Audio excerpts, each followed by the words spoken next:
እንዳልኩሽ ነው በጣም ከምወደው ከድሮ ልጅነቴ እኔ እግር ስመን ምናምን ያደግን ልጆች ነን። አሁን ላንመስል እንችላለን ግን እግር ስመን ጉልበት ስመን ምናምን ነው እጅና ጉንጭ እንኳን የሚሰጥሽ ያለ አሁን ኮምፒቲሽኑ በስቷል።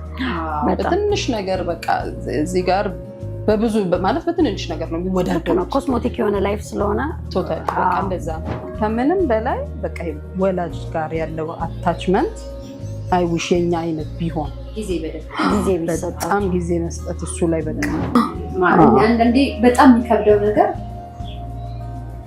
የሰውንና የፈጣሪን ነገር መለየት አንቀልሽን አለማወቅ ትልቅ እሱ ሲለቃ ምናምን ሰማን በቃ እግዚአብሔር ራሱ አለቀ እኔ ልደርስበት አልችልም አለቀ በቃ ያንን አንሳት ለማድረግ ይህ ምን ነበር ነው እውነተኛ ጨዋታዎች ያልተነገሩ ታሪኮችና አስቂኝ ትዝታዎችን የምናወራበት ነው።